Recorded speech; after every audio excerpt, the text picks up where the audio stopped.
그 사람이 궁금하다. 한판 인터뷰.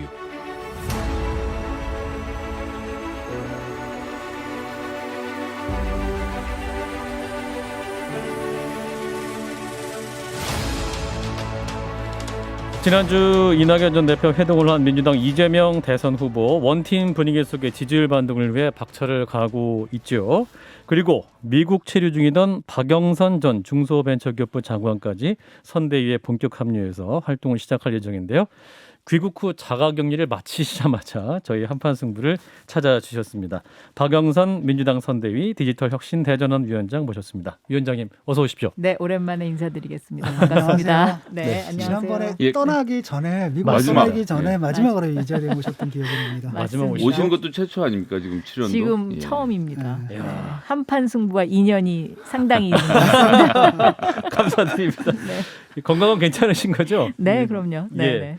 그 미국 CSIS 전략국제문제연구소 수석 고문으로 내년 원래 1월까지 활동하기로 돼 예, 있었는데 그렇습니다. 네. 당초 빨리 오셨어요. 네. 빨리 오신 이유가 뭘까요? 제가 미국에서 집중적으로 들여다본 것이요. 네. 이 디지털 시대에 대한민국이 과연 글로벌 선도 국가가 되기 위해서는 무엇을 더 채워 넣어야 되는지 예. 이 부분을 집중적으로 들여다봤습니다. 특히 이제 올해 우리나라가 선진국이라는 공식 타이틀을 얻었습니다. 예. 아날로그 시대에는 너무나 우리가 갈망하던 정말 그 타이틀이지 않습니까? 그렇죠. 그래서 이 선진국은 좋은데 대한민국은 젊은 선진국이거든요. 예. 그런데 이 젊은 선진국이 오래된 저력이 있는 미국과 같은 글로벌 선도 국가로 가기 위해서 필요한 것이 뭔가를 쭉 들여다보니까 예. 결국은 이 디지털 시대를 장악하는 것입니다. 문재인 정부에서 디지털 시대의 인프라를 깔기 시작했습니다. 결국 다음 차기 5년 디지털 정부를 완성해야 하는 그런 임무가 있다. 그래서 이재명 정부를 통해서 디지털 대전환을 완성시키고 싶다. 이런 생각을 하면서 들어왔습니다. 그렇군요. 네. 근데 사실 국민의힘 윤석열 후보도 네. 디지털 대전환에 대한 이야기는 다 하고 있어서 뭐 네. 이렇게 큰 차별성이 없다 이런 비판도 나오고 또 한편에서는 그 의원님께서는 이 윤석열 후보가 따라쟁이다 이런 말씀도 하셨던데 네. 뭐 차별점이 좀 있습니까? 사실 그 디지털이라는 용어를 이제 그 윤석열 후보가 본격적으로 쓰기 시작한 게요. 이 이재명 선대위에서 디지털 혁신 대전환 위원회를 만들고 그리고 이제 저를 임명하고 이러고 나서 이제 그 다음부터 쓰기 시작했어요. 그래서 예. 저도 이제 그 윤석열 후보가 한 이야기를 좀 관심 있게 들여다봤는데, 예. 근데 문제는 이 디지털이라는 것이 뭔지를 이해하느냐와 남이 해준 이야기를 듣고 그냥 하는 것이냐에 굉장한 차이가 있지 않습니까? 예. 근데 윤석열 후보가 한 얘기는 이 다른 사람이 한 얘기를 듣고 이제 하다 보니까 때때로 말을 거꾸로 하시기도 하고 또 무슨 구글 정부? 구글 정부. 네, 뭐 이런 이야기를 하시는데 이 구글 정부라는 이 단어가 도대체 왜 나왔는지 저는 그걸 꼭 질문해보고 싶더라고요. 정부의 플랫폼화를 주장하는 것 같고, 그러니까 정부의 시스템 자체를 AI화하자 이런 얘기 아닙니까? 이 뭐 플랫폼화해서 병상에 생기면 누구를 보내야 할지 자동적으로 판단할 수 있게 하겠다 이런 얘기인데 딱 들으면 뭐 그렇게 하면 좋은 거 아닌가 이렇게 생각할 수 있을 것 그거는 같아요. 사실은 지금도 하고 있죠. 이미 하고 그러나 있다. 이제 국민들한테 완벽하게 제공이 안 되는 거죠. 이미 시작했어요. 이미 시작했고 그러면 왜 완벽하게 지금 우리가 제공이 못 되느냐 그 원인을 이제 짚어봐야 되는데요. 예. 2007년 이명박 정부 시대로 거슬러 올라갑니다. 그러니까 이명박 정부 시대 때 가장 크게 실수한 것이 뭐냐면 당시에 클라우드 산업을 못하게 했습니다. 예. 보안이라는 이유로. 그래서 제가 처음에 중소벤처기업부 장관을 해서 중기부에 가보니까요. 네. 공무원분들이 이 컴퓨터를 2개를 쓰고 있어요. 2개요? 네. 왜 2개 쓰죠? 하나는 내부용, 전산망, 네. 인트라넷용으로. 하나는 외부로 나가는 거. 아하. 그러니까 이게 이명박 정부 2007년부터 지금까지 벌써 15년 이상 지났잖아요. 네네. 그런데도 아직도 이러고 있는 거예요. 그래서 제가 대통령께 강력하게 건의했어요. 이거 규제 없애야 된다. 그 클라우드를 활성화시켜야 되고. 그래서 문재인 정부에서 그거를 굉장히 많이 개선을 시켰는데 예. 제가 보기에는 아직도 50%밖에 못했습니다. 그러니까는 결국은 플랫폼 정부를 만들려면은요. 예. 연결을 해야 됩니다. 지금 연결이 제대로 다 안 돼 있는 겁니다. 그리고 이 연결이라는 거는 하루아침에 할 수가 없는 것이거든요. 예. 그래서 그런 어떤 원인 규명이 된 상태에서 디지털 플랫폼 정부를 이해하고 있는 것이 아니라 윤석열 후보가 이야기하는 것은 남이 써준 거 외워서 혹은 그냥 그걸 읽는 거죠. 그래서 이거는 굉장히 문제입니다. 왜냐하면 제가 이제 이 아날로그 시대와 디지털 시대의 가장 큰 차이점은 뭐냐? 아날로그 시대는 전두환 대통령처럼 경제는 나는 잘 모르니까 당신이 해. 이러면서 밤의 대통령이 탄생할 수 예. 있지만 네. 이 디지털 시대는 정말 그야말로 온라인으로 모든 것이 이루어지고 예. 실시간으로 모든 걸 결정해야 되는 그런 상황이기 때문에 이해하지 못하면 실수할 수밖에 없고 이해하지 못하면 엉뚱한 방향으로 갈 수밖에 없습니다. 예. 그렇기 때문에 이재명 후보가 이야기하는 디지털 시대는 본인이 실행해보고 그것을 체험으로 아는 거고요. 예. 윤석열 후보가 이야기하는 디지털은 그런 의미의 디지털이 아닙니다. 그러니까 예를 들면 이 구글 정부라는 것도 아마 누군가가 그렇게 얘기를 해줬을 겁니다. 근데 지금 사실 구글 정부라는 거는 지금 우리 이미 다 하고 있는 겁니다. 다만 이것이 내 마음처럼 또 국민들이 바라는 만큼 100% 안 되고 있는 것이죠. 예. 지금 준비해야 되는 건 구글 정부가 아니고요. 굳이 그렇게 은유법으로 같이 비유하자면 저는 메타 정부를 준비해야 된다고 생각합니다. 메타버스의 준말. 메타 정부를 준비하는 것이 앞으로 5년 미래 정부가 할 일이다. 이렇게 생각하고 있습니다. 예. 그런 의미에서도 메타버스도 타고 계시죠. 이재명 후보가. 네, 그렇습니다. 네. 근데 요즘 이제 대선 국면도 좀 보시면서 아마 미국파다 생각하셔서 빨리 귀국하신 것 같은데 김건희 씨 네. 어제 공식 사고가 있었습니다. 예. 어떻게 보셨어요, 위원장님께서는? 저는 제가 예상한 대로 예상하셨어요? 네, 감성에 호소할 것이고 굉장히 그 얌전한 사람처럼 나올 것이다 이렇게 예상을 했었습니다. 그런데 그 예상을 벗어나지 않더군요. 위원장님께서 아신다면서요, 김건희 씨를? 예, 잘합니다. 네. 어떻게 아세요? 옛날부터 이분이 원래 그 전시 기획을 했던 큐레이터. 분입니다. 예. 네, 큐레이터는 아니고요. 그런가요? 네. 예. 아무튼 기획을 정확한 했죠. 큐레이터는 아니죠. 그렇죠, 진중권 선생님. 큐레이터는 그 밑에 있죠. 아까 기획 총괄하시는 분이고. 그래서 예. 굉장히 기획력, 연출력, 그다음에 연기력 이런 것이 남들보다 굉장히 좀 그 차별화된 사람이다 이렇게 생각하시면 될 것 같습니다. 연기력 말씀하셨는데 어제도 연기였다 말씀하시는 건가요? 어제 굉장히 얌전한 분처럼 나오셨잖아요. 예. 제가 아는 분은 그렇진 않습니다. 원래는 어떠신데요? 평상시에 말씀하시는 습관도 그렇게 얌전하게 말씀하시는 스타일은 아닙니다. 네. 근데 어저께의 사과가 기획이었다고 하더라도 여하튼 뭐 모든 선거의 모든 행동이라는 게 다 준비된 대로 하는 거지 않습니까? 근데 이제 글쎄 저는 이제 여의도 문법에 익숙해서 그런지 모르겠지만 여의도식으로 봤을 때는 좀 낯설었어요. 그러니까 사과를 하는데 전체 7분 분량 중에서 3분 넘게 다른 서설이 나오다가 뒤늦게 사과가 나오고 그래서 기획을 하더라도 왠지 여의도 기획 작품이라는 생각보다는 김건희 씨 본인의 작품이 아닌가 이런 생각이 들 정도로 그 여의도 문법과 좀 거리가 멀었는데 이게 좀 유효했다라고 보십니까? 그래서 국민들은 그런 어떤 그 순간적인 어떤 그 뭐라 그럴까요? 순간적인 그거를 뭐라고 딱 표현해야 될지 모르겠지만 그 거기에 약간 이렇게 빨려 들어갈 수는 있다고 저는 생각해요. 예. 순간적으로 감성에 호소하는 거니까. 네. 그러나 우리가 냉정하게 보면은요. 사과라는 것은 분명하게 무엇을 사과했는지를 정확하게 이야기하는 거. 네. 그것이 저는 굉장히 중요하다고 생각하고요. 예. 그리고 겸손은 머리의 각도가 아니라 마음의 각도다. 이런 말이 지금 광화문 교보문고 앞에 써 있습니다. 예. 그런 것처럼 저는 과연 어제의 그 사과가 정말 진정한 마음의 각도였을지 거기에 대해서는 조금 저는 좀 여러 가지로 생각해볼 것이 많다 이렇게 생각합니다. 어쨌든 김종인 총괄위원장이 처음엔 이게 컨트롤이 안 되는 것 같다가 결국은 부부를 다 설득하셨다라고 뭐 언론 보도도 있었고요. 실제로 사과도 했고 장애물이 하나 제거됐다 이렇게 하면서 좀 이 사과 문제에 대해서 평가를 하시고 다음 국면으로 넘어갈 수 있을 거다 이렇게 보고 계시는데 지금 윤석열 후보 그러니까 이재명 후보의 지지율은 변동이 없는 상태에서 윤석열 후보는 떨어지고 있었는데 김건희 씨 관련된 리스크는 이제 여기서 멈추는 걸로 제가 보면 될까요?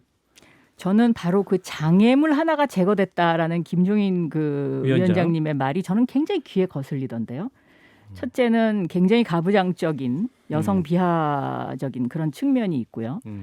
두 번째는 장애물 하나라는 표현 속에는 예. 사실은 부부는 공동체입니다. 그러면 장애물은 윤석열 후보도 장애물이 될 수 있는 거고요. 예. 또 윤석열 후보가 박근혜 전 대통령을 수사하면서 최순실과 박근혜가 경제 공동체라는 이야기를 맞습니다. 스스로 했었습니다. 예. 그러면 최순실과 박근혜가 경제 공동체면 부부는 그거보다 더한 공동체 아닌가요? 그래서 저는 김종인 그 위원장님의 장애물 하나가 제거됐다는 이 발언은 굉장히 저는 문제를 많이 노출한 그런 발언인데 아직까지 이 부분에 대해서 비판적으로 쓴 기사는 제가 아직 못 봤습니다. 그러나 저는 굉장히 귀에 거슬렸습니다. 그게 그걸 지시하는 게 아니라 사과 문제 하나를 깔끔하게 처리하지 못하느냐. 그걸 장애물이라고 부른 것이라고 보통 국민들이 인식을 하고 있거든요.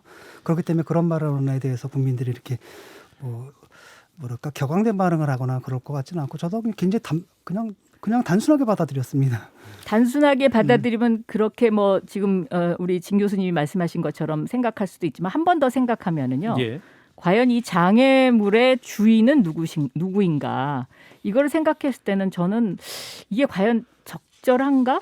이런 상대방에 대한 배려가 없는 발언이잖아요. 김정일 네. 위원장의 발언 자체가 네. 예. 과도한 해석이잖아요. 그러니까 그냥 표면 액면가로 그냥 받아들이면 되는데 이걸 갖다 특정한 방향으로 아마 모든 사람들이 그 해석에 동의하지 않을 겁니다. 네. 특정한 방향으로 가가지고 부정적으로 이렇게 자꾸 끌고 가시는 모습이 저는 그렇습니까? 조금 억지스러워요.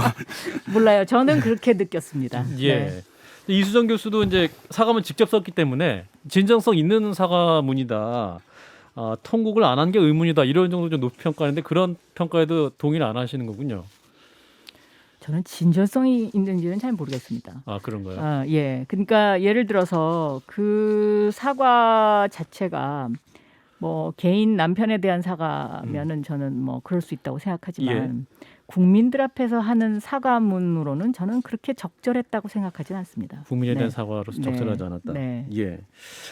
이재명 후보 같은 경우에도 아들에 관련된 의혹이 불거져 논란이 되지 네. 않았습니까? 근데 네. 그 아들 같은 경우는 좀 심각해요. 뭐 도박이라든지 현행법으로 처벌받을 수 있는 수준이고 심지어는 이제 성매매한 부분 그건 부정을 하셨는데 이 아드님이 남기신 글들을 보게 되면 분명하게 성매매를 했고 그걸 남한테 권유하고 있고 그다음에 그 표현 자체도 굉장히 문제가 있거든요. 여성을 사서 입에 담기 힘든 이런 것들이 있는데 그 부분에 대해서는 그냥 아들이 아니라고 하니까 뭐 믿을 수밖에 없다라고 그냥 퉁치고 넘어갔거든요.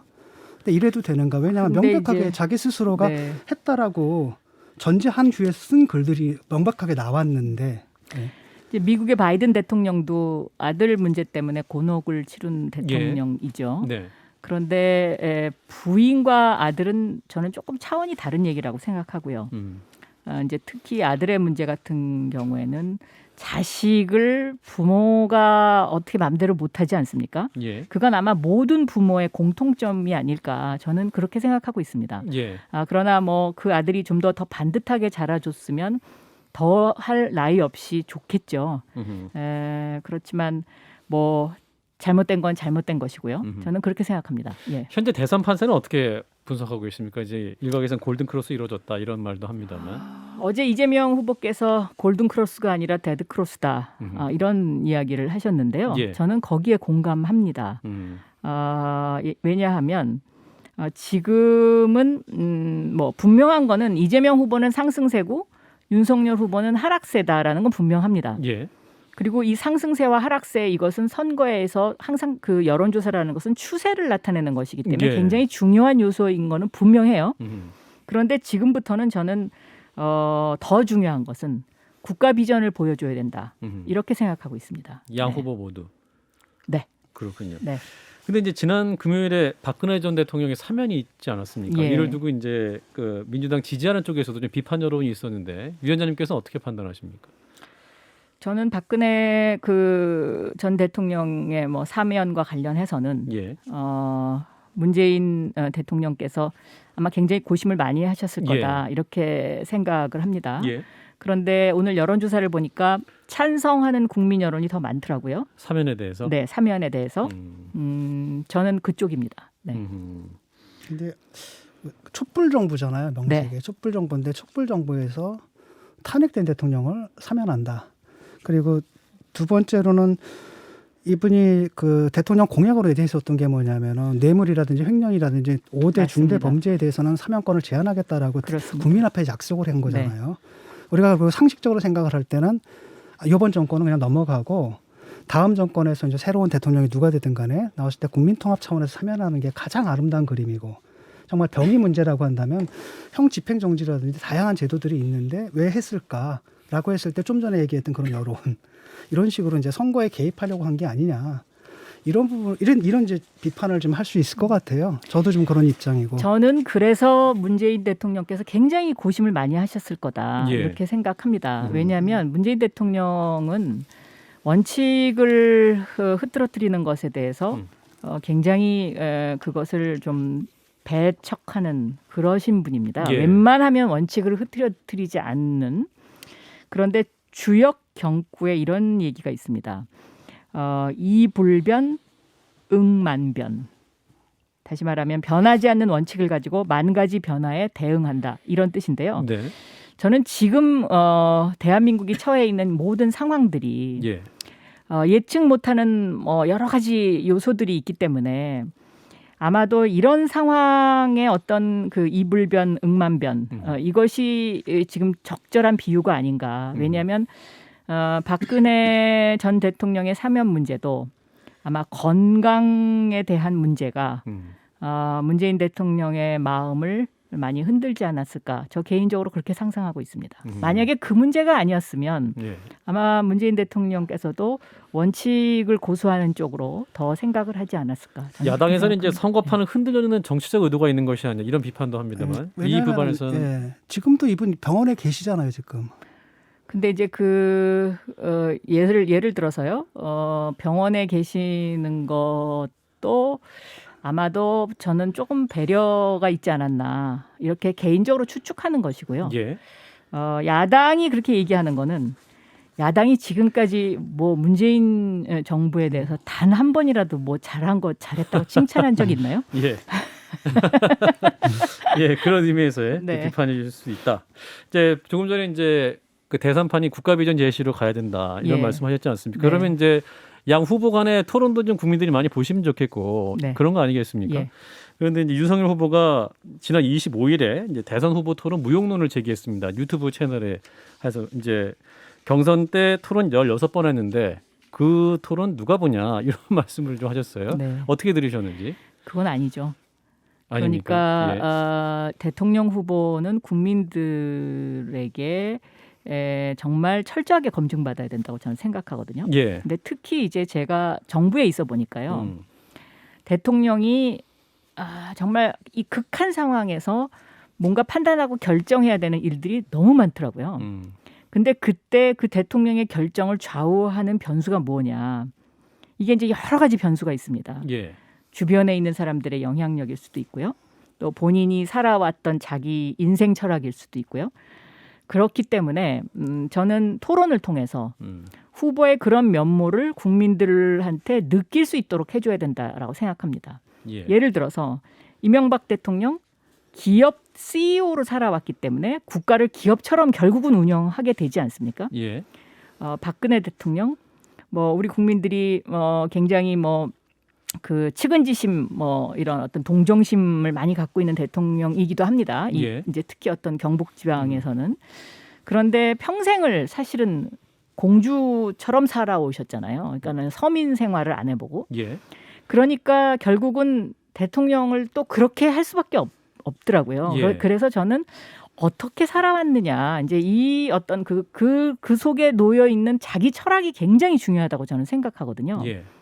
그렇기 때문에 윤석열 후보 같은 경우에는 평생을 검사로 살아왔기 때문에 이런 어떤 극한 상황에 달해서 뭔가 굉장히 중요한 결정을 해야 되면 결국은 검사의 사고로밖에 돌아갈 수 없는 예. 그런 이제 좀 위험성이 있다. 저는 그렇게 보고 있어요. 예. 이재명 후보는 사실은 이제 그 성남시장 경기도지사를 하면서 어떤 그 뭐 이런 어떤 추진력 또 어떤 판단력 이런 것에는 어느 정도 저는 검증이 된 분이라고 생각하거든요. 예. 그런 면에서 저는 이재명 후보가 유능한 경제 대통령으로서의 좀 더 그 우월성이 있지 않느냐. 최근 이제 생각합니다. 이재명 후보 같은 경우도 그 대장동 의혹 관련 수사 대상자들이 네. 그 스스로 죽음을 선택하신 분들이 2분이나 벌써 발생을 했고 관련 의혹이 또 국민들 입장에서는 완벽하게 해소 안 된 상태 아니겠습니까? 그렇습니다. 이 부분은 네. 어떻게 바라보고 계십니까? 저는 그 대장동 그 상황은 예. 이렇게 생각하고 있습니다. 선의를 갖고 출발한 거고요. 예. 그런데 이제 그 선의를 갖고 출발하는 그 과정 속에서 뭔가 정말 국민들한테는 좀 납득 안 되는 굉장히 많은 그 이제 일들이 벌어졌는데 예. 이것이 과연 처음에 그 이 일을 추진한 그 이재명 후보와 직접적인 연관관계가 있느냐 아니면 중간에서 여러 단계를 거치면서 거기에서 벌어진 이러한 일들이 여기 원래 시작했던 이 원래 사람한테는 전달되지 않은 네. 이것이냐라는 그런 이제 그 관점이 있는데요. 예. 저는 뒤의 것이 아닐까 이렇게 생각합니다. 왜냐하면 예. 만약에 이게 정말 그 야당에서 제기하는 것처럼 어떤 그런 의혹 덩어리라면 아마 지금까지 정치인으로 살아남지 못했을 겁니다. 이미 저는 걸러졌을 그렇게 보고 것이다. 있습니다. 네. 근데 네. 설사 그렇다 하더라도 이렇게 큰 비리가 벌어졌는데 정말 그 책임을 진 분이 몰랐어요. 라고 한다면 이런 분이 대통령이 됐을 때 이 대장동 사태가 지금도 오늘도 또 하나 보니까 뭐죠 수의 계약건으로 또 뭐가 나왔더라고요. 이런 판으로 되게 되면 대장동 전체가 뭡니까 그 대한민국 전체가 제2의 대장동이 되지 않을까 이런 우려도 좀 근데 있거든요. 이제 예를 들어서요. 그런 논리로 따진다면 윤석열 후보는 BBK 특검 밑에 있었던 검사였습니다. 그러면 사실은 대한민국의 공정이 흔들린 가장 대표적인 사건이 BBK 사건이거든요. 예. 그러면 그거 윤석열 후보도 책임져야죠. 그러니까 그런 어떤 상황이다. 저는 그렇게 생각합니다. 그건 알겠습니다. 이렇게 묻을 건 아닌 것 같고요. 왜냐하면 이거는 지방 자치단체장이잖아요. 자치단체장으로서 시장으로서 모든 사업에 책임을 져야 되는데 그다음에 그 후로도 뭐라고 했으면 잘한 사업이고 상을 받을 사람 사업이다라고 얘기를 했거든요. 근데 그 밑에서 이 엄청난 비리가 벌어졌고 네, 이 답변 짧게 예. 듣고요. 예. 근데 이것은 아까 말씀하신 그 실행력이라는 것이 얼마나 허상인가를 보여주는 거거든요. 근데 그것을 칭찬해서 그런 실행력으로 대한민국을 운영했을 경우에 그때 어떤 일이 벌어질지 좀 상상이 안 가거든요. 근데 이제 예를 들어서 그 실행을 하는 사람 입장에서는요. 예. 10가지를 잘했는데 그중에 하나가 잘못됐다고 그래서 이 하나가 9가지를 다 검게 만드는 저는 그거는 좀 아니지 않나 싶어요. 그래서 물론 제가 그 팩트를 뭐 100% 알지 못하기 때문에 알겠습니다. 뭐 진 교수님 답변에 제가 더 이상 그 비판은 안 하겠습니다만은 그러나 때때로 예, 거의 마무리할 때가 됐어요. 10개 중에 하나라고 말씀하시니까 좀 그러네. 대장동 사태가 1조짜리인데 1조짜리 예, 비실인데. 마무리하겠습니다. 이제 거의 한 20초 정도 남았는데요. 네. 앞으로 활동 계획 청취자에게 한 말씀 마지막 정리해 주시면. 예. 예, 저는 사실 앞으로 5년 대한민국의 미래가 예.